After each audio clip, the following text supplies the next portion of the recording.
topmoqchi. Men Dinobat tadbirkorlik instituti oliy matematika kafedrasi o'qituvchisi To'g'ay Qidirov.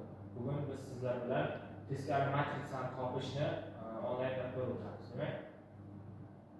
Demak, teskari matritsa tarif. Agar A matritsani teskarisini ko'paytirsa, ya'ni birlik matritsa kelib chiqishi kerak. Mana buni simvol orqali belgilasak, A matritsa ko'paytirilgan A matritsani teskarisini A matritslar -1 darajasida qilib belgilaymiz. O'rinli bo'lsa, demak A -1, ya'ni A teskari, A matritsa teskari matritsa deyiladi. Teorema: agar A matrisaga teskari matritsa mavjud bo'lsa, u quyidagiga teng. Ya'ni A matrisaning teskarisi barobar 1 det A ko'paytirilgan, ya'ni det A deganimiz bizda A matrisaning determinanti, ya'ni A determinant. A ko'paytirilgan A transformlangan, ya'ni A matrisaning transformlangan deyiladi. Demak, A matrisaning determinanti skalar miqdor bo'lganligi uchun, ya'ni mana bu ifodani determinantni ikkala mana bu chap qismiga ko'paytirishimiz mumkin.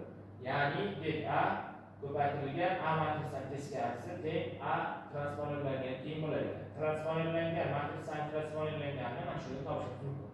Bu tenglikning ikkala tomoni chap tomonidan A matrisaga ko'paytiramiz. Ya'ni ikkala qismini ham bir xil ifodaga A matrisaga ko'paytiramiz. Mana ko'paytirdik. Teorema shartiga ko'ra A matrisaning teskarisini ko'paytirsak, birlik matrisaga kelib chiqish kerak. Demak, mana bu det A ko'paytirilgan A transformlangan tenglik ekan. Endi tenglikning o'ng tomonini ko'paytiramiz. Ya'ni mana bu A matritsamiz bizga berilgan va A matrisaning transformlangan berilgan. Ikkalasini ko'paytiramiz. Demak, ko'paytirma mos I satriga va J ustun elementlari quyidagiga aniqlanadi. A I J va transformlangan J1. Agar I bilan J, ya'ni satrlar bilan ustunlar teng bo'lsa, u holda bu yoyilma det A ga teng, ya'ni determinant A matrisaning determinantiga teng. Agar ikkala satr va ustunlarimiz teng bo'lmasa, matrisaning elementlari va algebrik to'ldiruvchilari turli satrlarga tegishli bo'ladi va yoyilma 0 ga teng bo'ladi. Mana yoyilmasida 0 ga teng ekanligi chiqadi. Demak, yuqoridagi tenglik ayniyatga aylanadi.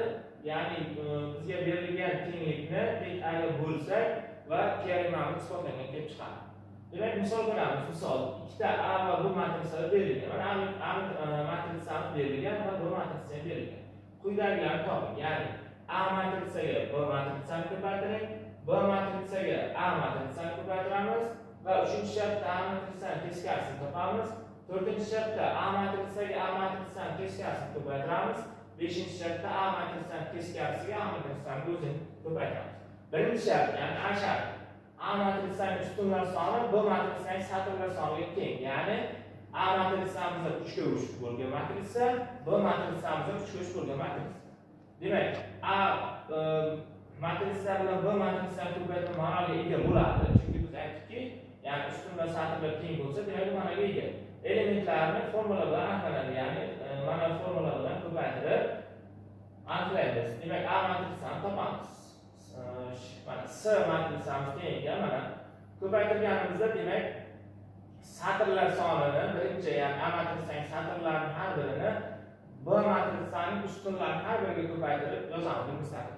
Mana shu tartibda hammasi amalga oshiriladi va mana bizga A matrisani B matrisaga ko'paytirganimizdagi S matrisamiz kelib chiqadi. Endi ikkinchi shartda B matrisani A matrisaga ko'paytiramiz. Ya'ni bunda ham, ya'ni B matrisaning har bir satridagi elementlarini A matrisaning har bir ustunidagi elementlarga ko'paytirib qo'shib, birinchi satrga yozamiz mana. Va xuddi shu tartibda amalga oshiramiz va bizga bitta B ko'paytirilgan A matrisamiz mana bu yerga kelib chiqadi. Demak, A ko'paytirilgan B matrisa bilan B ko'paytirilgan A matrisa bir-biriga teng tushmadi. Demak, mana ikkalasi teng emasligini ko'rsatadi. Xo'p. Uchinchi shartda A matrisa teskari matrisa, ya'ni A ning birinchi quyidagi formula aniqlanadi. Ya'ni biz formulada aytdik, 1 det A mana A ning transformlangan. Endi bu yerda det A'miz, ya'ni A matrisaning determinantini topib olamiz. Ya'ni uchburchak usulda buni bilamiz. Uchburchak usulda topib oldik. U 0 dan farqli, ya'ni 9 ga teng. Bundan ko'rinadiki, A xosmas matrisa, demak, unga teskari matrisa mavjud va ularni topamiz. Ya'ni A ≡ algebrik to'ldiruvchi A ≡ topamiz. Bu deganimiz bizda A1 deganimiz mana bu yerdagi A1 ya'ni A satr bilan 1 satr bilan 1 ustun ikkalasini o'chirib yuboramiz va minus 1 ga 3 2 2 chiqadi. Bu determinant 2 2 determinant hisoblaymiz. Diagonalga topib minus 8. Demak, mana shu tartibda hammasini amalga oshirib va algebra to'ldirishlarni topamiz va ularni transformlangan matrisaga qilib mana bu yerga joylashtiramiz. Va mana joylashtirgan 1/39 bu skalar ko'paytma bo'lganligi uchun skalar kattalik bo'lganligi uchun buni skalar ko'paytirib olamiz matrisaga va mana bu shaklga kelamiz.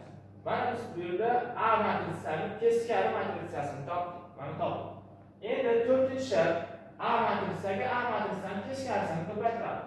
Bunda mana A matrisamiz berilyapti va mana bu yerda A matrisining teskarisi beriladi. Va ikkalasini ko'paytirganimizda bizga nima kelib chiqishi kerak? Birlik matrisa kelib chiqishi kerak. Va biz buni matrisalarni ko'paytirish qoidasini ko'paytirganimizda mana bizga birlik matrisa kelib chiqdi. Demak, 5-shart A teskari matrisani A matrisani o'ziga ko'paytirishimiz kerak. Bunda ham mana bu ifoda kelib chiqdi va bunda ham birlik matrisa kelib chiqdi. Demak, teskari matrisa to'g'ri topilgan. Shu bilan darsimiz tamom. E'tiboringiz uchun